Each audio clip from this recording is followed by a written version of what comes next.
تو حیا ایمان کے اور اسلام کے اور شریعت اسلامیہ کے احکامات میں سے ایک بہت ہی اونچے درجے کا حکم ہے۔ حیا بندے کے اندر پیدا کیسے ہوتی ہے،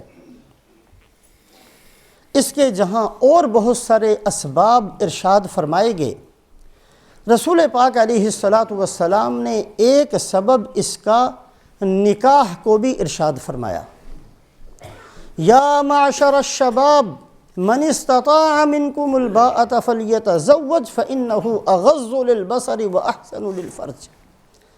آپ نے فرمایا نوجوانوں، جب ضرورت محسوس ہو تو نکاح کر لیا کرو، اس سے تمہاری آنکھیں جھکی رہیں گی، تمہارے اندر شرم و حیا پیدا ہوگی۔ اور یہی وجہ ہے کہ تمام حضرات انبیاء علیہم الصلاوات و تسلیمات جو سب سے پاکیزہ طبقہ ہے، ان میں سے سوائے 2 نبیوں کے تمام کے تمام انبیاء علیہم الصلاوات و تسلیمات کی سنت ہے کہ ان سب نے نکاح کیا۔ ایک تو حضرت عیسیٰ علیہ السلام نے شادی نہیں کی، لیکن ان کے بارے میں صحیح روایات کے اندر موجود ہے کہ نازل ہوں گے فَيَتَزَوَّجُوا فَيُولَدُ لَهُ، شادی بھی کریں گے اور ان کی اولاد بھی ہوگی۔ قرب قیامت میں جب حضرت عیسیٰ علیہ السلام کا نزول ہوگا، ان کی شادی بھی ہوگی، ان کی اولاد بھی ہوگی۔ صرف ایک نبی ہیں حضرت یحییٰ علیہ السلام کہ وہ اس دنیا سے بغیر شادی کے گئے ہیں، باقی تمام انبیاء علیہم الصلاوات و تسلیمات نے اس سنت پر عمل کیا ہے۔ حضرت یحییٰ علیہ السلام بغیر شادی کے کیوں گئے؟ اس لیے کہ جوانی کے اندر ہی ان کو شہید کر دیا گیا اور شادی کی نوبت نہیں آئی، اس لیے بغیر شادی کے وہ دنیا سے چلے گئے۔ بادشاہ تھا اس زمانے کا، اس نے اپنی بیوی کو 3 طلاقیں دے دیں اور اس کے بعد کہنے لگا کہ نہیں پھر میں نے اس کو اپنی بیوی بنانا ہے۔ حضرت یحییٰ علیہ السلام نے فتویٰ دیا کہ یہ جائز نہیں ہے۔ اب اس بیوی نے کہا کہ اچھا تم کون ہوتے ہو بھی، جب میرا خامند مجھے رکھنا چاہتا ہے تم بھی اس میں کون ہوتے ہو ٹانگ اڑانے والے؟ اور اس کے بعد اپنے بندوں کو اس نے کہا کہ جاؤ اور اس کا سر قلم کر کے ایک تھالی کے اندر رکھ کر لے کر آؤ۔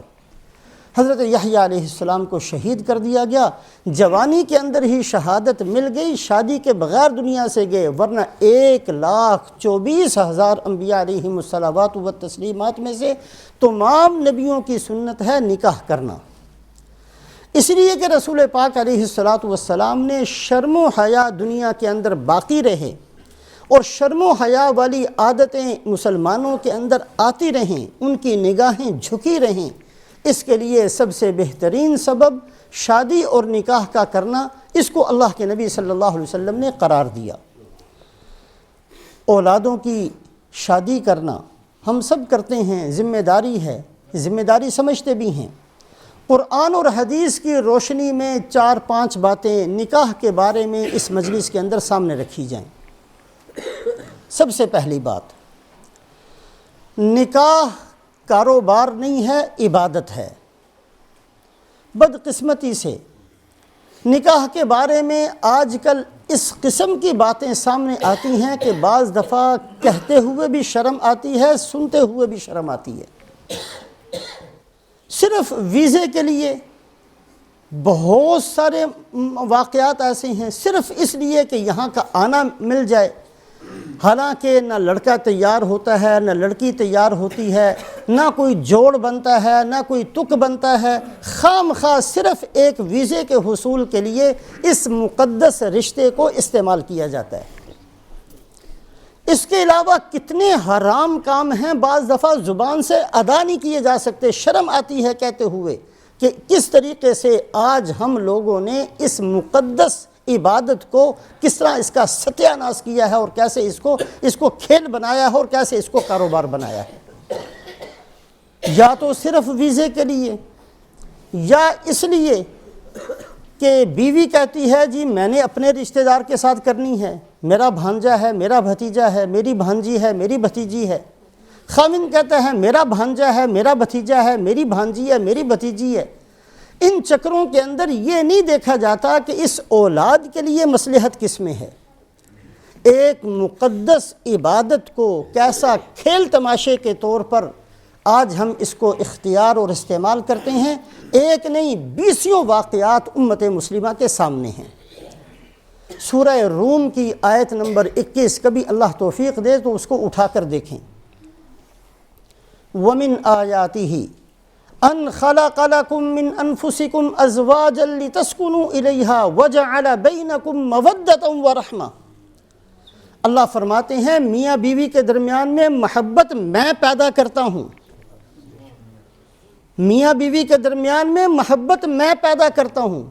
یہ اللہ کا وعدہ ہے یا اللہ کی خبر ہے؟ کچھ بھی کہا جائے، اللہ اس بات کی خبر دے رہے ہیں یا اللہ اس بات کا وعدہ فرماتے ہیں، لیکن شرط یہ ہے کہ یہ کاروبار کے طور پر نہ ہو، بطور عبادت کے اگر اس بات کو اختیار کیا جائے گا تو اللہ رب العزت کا وعدہ ہے هو الذی خلق لکم من انفسکم ازواجا لتسکنوا الیہا وجعل بینکم مودۃ ورحمہ۔ رسول پاک علیہ الصلوۃ فرماتے ہیں تنکح المرأة لأربع لمالها ولحسبها ولجمالها ولدینها فاظفر بذات الدین تربت یداک، کہ عام طور پر جو دنیا کے اندر رسم و رواج رائج ہیں، طریقے دنیا کے اندر چلتے ہیں، بہت سارے بندے تو ایسے ہیں جو شادی کرتے ہیں تو صرف مال کو دیکھتے ہیں۔ بیٹے کی شادی کرنی ہے، مالدار گھرانہ تلاش کیا جائے، جہیز بہت سارا لے کر آئے گی۔ بیٹی کی شادی کرنی ہے، مالدار گھرانہ تلاش کیا جائے، ہماری بیٹی وہاں جا کر سکھی رہے گی، کھائے گی پیے گی۔ دونوں صورتوں کے اندر مال کو سامنے رکھتے ہیں۔ تنکح المرأة لأربع لمالها، بہت سارے لوگوں کی عادت ہے کہ نکاح کے اندر صرف مال کو دیکھتے ہیں۔ فرمایا بہت سارے بندوں کی عادت یہ ہے کہ نکاح کے اندر شہرت کو دیکھتے ہیں۔ کسی مشہور خاندان کے اندر شادی ہو جانی چاہیے، چلو ہمیں بھی لوگ جاننے والے بن جائیں گے، ہمارا بھی تعارف ہو جائے گا کسی تھانے دار کے ساتھ، کسی چودھری کے ساتھ، کسی وزیر کے ساتھ، کسی بڑے آدمی کے ساتھ۔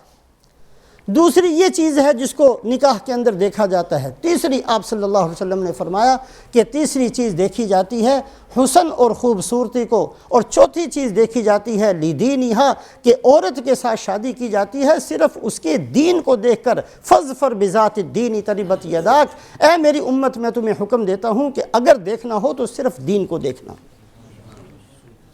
ایک نہیں 20 واقعات اسلامی تاریخ کے اندر ایسے ملتے ہیں کہ نیک بندوں نے صرف دین کو سامنے رکھ کر اپنی اولادوں کی شادی کی، اللہ پاک نے اس کے نتائج بہترین صورت میں ان کو دکھائے۔ حضرت عمر رضی اللہ تعالیٰ عنہ تشریف لے جا رہے ہیں۔ عادت تھی حضرت عمر رضی اللہ تعالیٰ عنہ کی زمانہ خلافت کے اندر رات کو گشت کیا کرتے تھے۔ کوئی تکلیف والا تو نہیں، کوئی دکھ میں تو نہیں، کوئی پریشان تو نہیں، کوئی محتاج تو نہیں، کوئی بیمار تو نہیں، تاکہ میں اس کی مدد کر سکوں۔ امیر المؤمنین ہیں، ساری رات گلیوں کے اندر گشت کیا کرتے تھے۔ ایک رات گشت کرتے ہوئے ایک گھر کے کنارے پر چھوٹی چھوٹی دیواریں ہیں، باہر ٹھہرے ہوئے تھے۔ ایک بوڑھی عورت اپنی لڑکی سے کہہ رہی ہے اس دودھ کے اندر پانی ملا دو۔ لڑکی کہتی ہے اماں جان دودھ کے اندر پانی میں نے نہیں ملانا، اس لیے کہ امیر المؤمنین نے منع کیا ہوا ہے اس کام کے کرنے سے۔ بوڑھی عورت کہتی ہے کہ امیر المؤمنین یہاں کہاں سے آ گیا، رات کی تاریکی ہے، صرف تو میری بات کو سن رہی ہے، کہاں دیکھ رہا ہے امیر المؤمنین؟ اس نے کہا جی نہیں، یہ تو ناممکن بات ہے کہ امیر المؤمنین سامنے ہوں تو ہم ان کی فرما برداری کریں اور سامنے نہ ہوں تو ہم ان کی نافرمانی شروع کر دیں۔ ہم مسلمان ہیں، ہم نے ان کی فرما برداری کرنی ہے، ہم نے وعدہ کیا ہے امیر المؤمنین کی بات کو ماننے کا، وہ موجود ہوں گے پھر بھی مانیں گے، موجود نہیں ہوں گے پھر بھی ہم مانیں گے۔ حضرت عمر رضی اللہ تعالیٰ عنہ نے رات کی تاریکی میں اس گھر کے اوپر نشان لگا دیا۔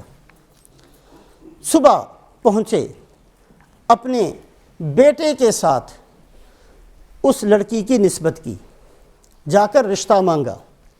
اللہ رب العزت نے ان کی اولاد کے اندر حضرت عمر ابن عبدالعزیز کو پیدا کیا۔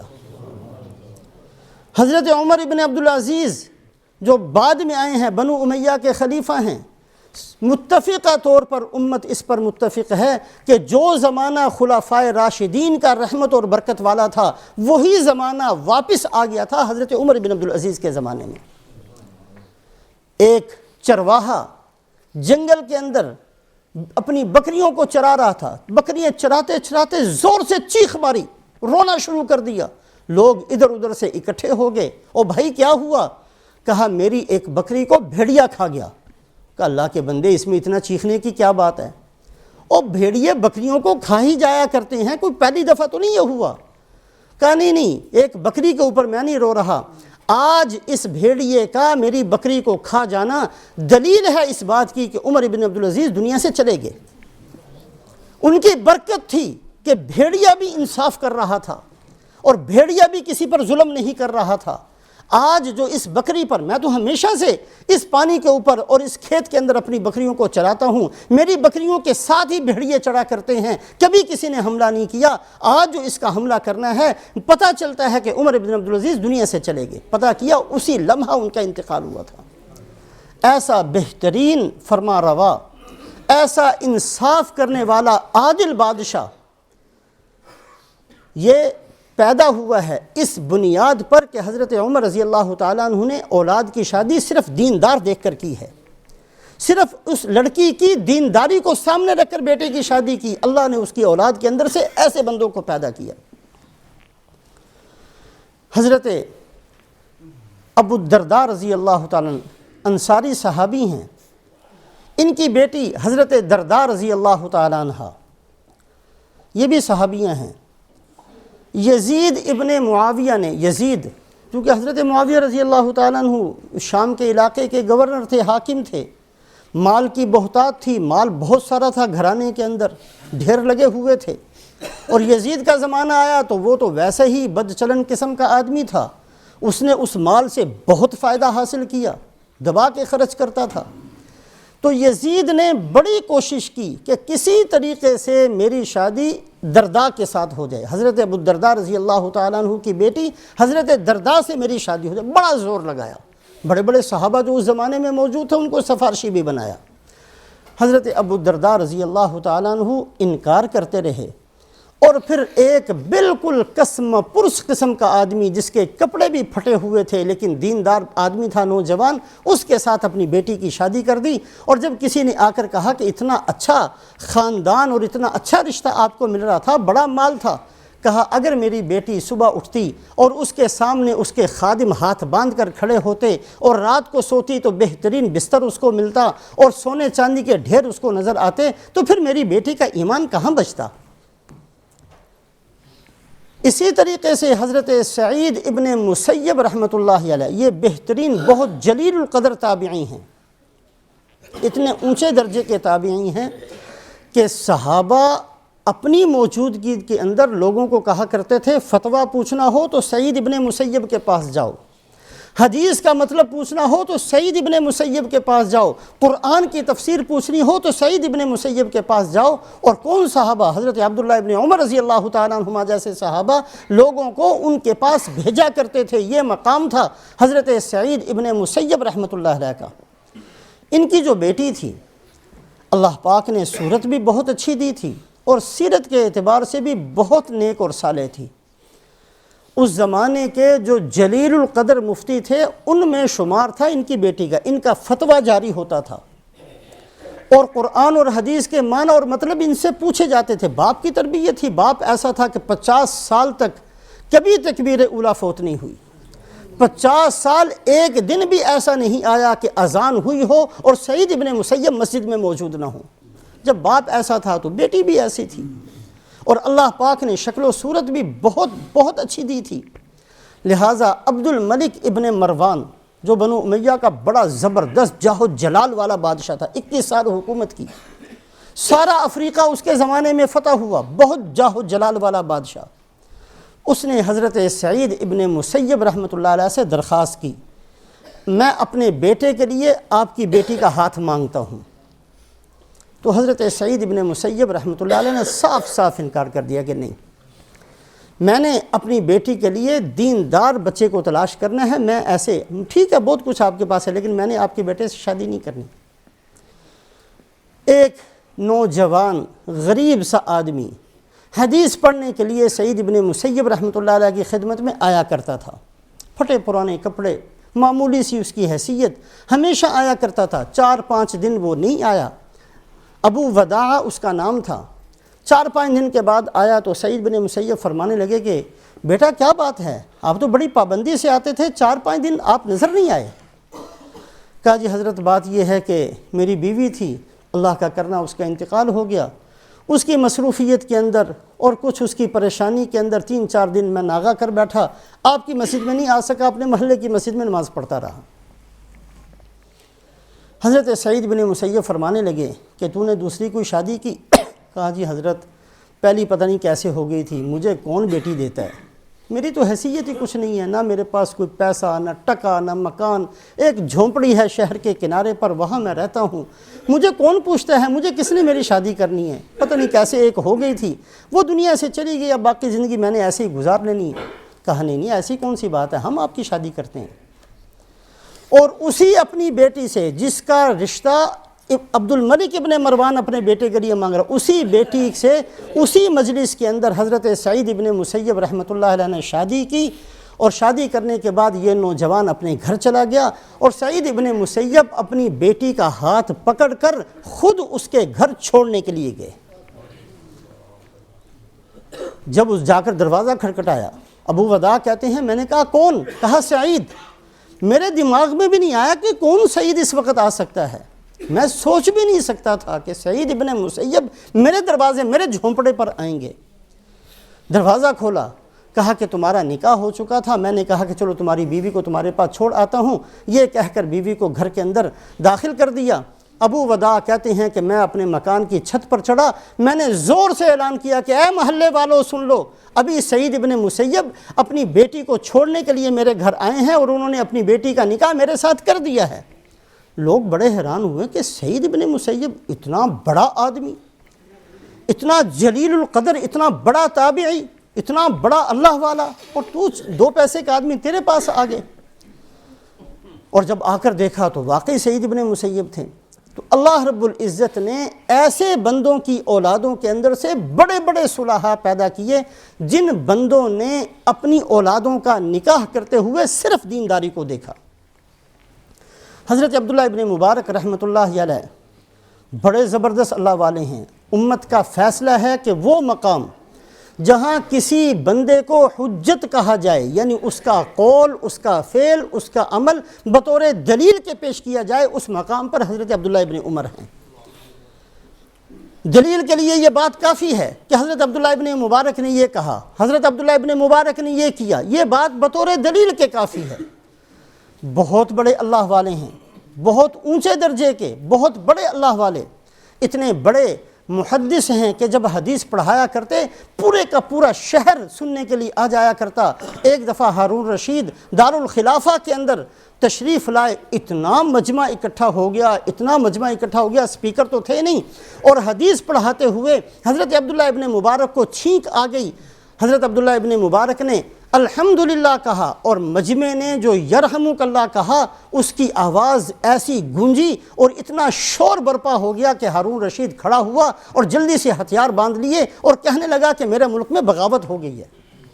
پتہ چلا کہ بغاوت نہیں ہوئی، حضرت عبداللہ ابن مبارک تشریف لائے تھے، چھینک آئی تھی، الحمدللہ کہا تو لوگوں نے یرحمک اللہ کہا، اس کا یہ شور تھا۔ ہارون رشید کی ماں کہنے لگی کہ بیٹا تیری کیا حکومت ہے، اصل حکومت تو عبداللہ ابن مبارک کی ہے۔ حضرت عبداللہ ابن مبارک کے والد حضرت مبارک ایک دفعہ کہیں تشریف لے جا رہے تھے، ایک پانی کا چھوٹا سا کھالا جیسے ہوتا ہے وہ چلتا ہوا جا رہا تھا، بہت بھوک، کتنے دنوں سے بھوکے تھے، بھوک لگی، دیکھا کہ ایک سیب اس کھالے کے اندر تیرتا ہوا چلا آ رہا ہے، بھوک بہت زیادہ تھی، اس سیب کو اٹھا لیا، سوچنے لگے اس کو کھا لوں کہ نہ کھاؤں، دل میں آیا کہ کھا لینا چاہیے، اس لیے کہ سیب ہی ہے، اللہ پاک نے میرے لیے بھیجا ہوگا۔ پھر دل میں آیا کہ نہیں مجھے نہیں کھانا چاہیے، اس لیے کہ پتہ نہیں کس کا ہے، بغیر اجازت کے کھانا تو حرام ہوتا ہے۔ پھر سوچتے رہے، پھر دل میں آیا، آخر اسی کشمکش کے اندر اس سیب کو کھا لیا، سیب کھا بیٹھے، پھر خوف کا غلبہ ہوا کہ نہیں میں نے ٹھیک نہیں کیا، مجھے اس کے مالک کو تلاش کرنا ہے اور اس کی قیمت ادا کرنی ہے یا اس سے معافی مانگنی ہے، کہیں قیامت والے دن مجھے یہ دینا نہ پڑ جائے۔ اب جدھر سے وہ پانی آ رہا تھا یہ دیکھنے کے لیے کہ یہ کہاں سے آیا ہوگا اس کے پیچھے چل پڑے، چلتے چلتے چلتے چلتے دیکھا کہ ایک درخت ہے سیب کا، اس کے اوپر سے وہ گرا ہوگا اور وہ چلا ہوگا، وہاں جا کر ٹھہر گئے اور اس باغ کے مالک کا پتہ کیا اور اس کو جا کر کہا کہ جی میرے ساتھ یہ ہوا ہے، اس درخت سے اسی طرح کا سیب گرا تھا اور بہتے بہتے فلانی جگہ پہنچا تھا، میرے ہاتھ لگ گیا، پہلے میں نے نہ کھانے کا ارادہ کیا، پھر شیطان میرے اوپر غالب آ گیا، میں نے اس کو کھا لیا، اب میرے اوپر خوف خدا غالب ہے کہ کہیں قیامت والے دن تم میرا گریبان نہ پکڑ لینا، یا تو مجھے معاف کر دو یا اس کی قیمت بتاؤ تاکہ میں ادا کر دوں اور آخرت کے عذاب سے میں بچ سکوں۔ باغ کا مالک وہ بھی دیندار آدمی تھا، اس نے کہا اچھا ایسا نیک آدمی تو میں نے زندگی میں کبھی نہیں دیکھا ہوگا۔ کہنے لگا بھی ایک شرط ہے، معاف کر دوں گا، ایک شرط ہے میری۔ کیا شرط ہے؟ میں پھنسا ہوں، میں نے آپ کی ہر شرط قبول کرنی ہے۔ کہا میری شرط یہ ہے کہ میری ایک بیٹی ہے، آنکھوں سے اندھی ہے، کانوں سے بہری ہے، پاؤں سے اپاہج ہے، چل نہیں سکتی ہے، ہاتھ اس کے ٹوٹے ہوئے ہیں، ایسی میری ایک بیٹی ہے، اس کے ساتھ شادی کر لو تو میں تمہیں معاف کر دوں گا۔ کہا جی میرے حال پر رحم کریں، میں مسافر آدمی ہوں، میں اس مصیبت کو کہاں لے کر جاؤں گا، میں اپنے آپ کو نہیں سنبھال سکتا، میرے پاس کھانے کے لیے کچھ نہیں ہے، میں غریب سا آدمی ہوں، کیسے میں آپ کی ایسی بیٹی کو سنبھالتا پھروں گا جس کے نہ ہاتھ ہیں نہ پاؤں ہیں نہ آنکھیں ہیں نہ کان ہیں، خدا کے لیے میرے اوپر رحم کریں۔ اس نے کہا اگر معافی مانگنی ہے تو میری شرط یہ ہے ورنہ جاؤ۔ اب اللہ کا ڈر ایسا غالب تھا کہ کہا جی اچھا چلو ٹھیک ہے، میں تیار ہوں اس کے لیے، کہیں آخرت میں میری پکڑ نہ ہو۔ نکاح کر دیا۔ جب انہوں نے اپنی بیوی کو دیکھا تو وہ ماشاءاللہ بالکل حسین و جمیل ہے، اس کے پاؤں بھی ٹھیک ہیں، اس کی آنکھیں بھی ٹھیک ہیں، اس کے ہاتھ بھی ٹھیک ہیں، اس کے کان بھی ٹھیک ہیں، سب کچھ ٹھیک ٹھاک ہے۔ کہنے لگے مجھے سمجھ میں نہیں آئی، آپ کے ابا جان نے تو یہ کچھ بتایا تھا۔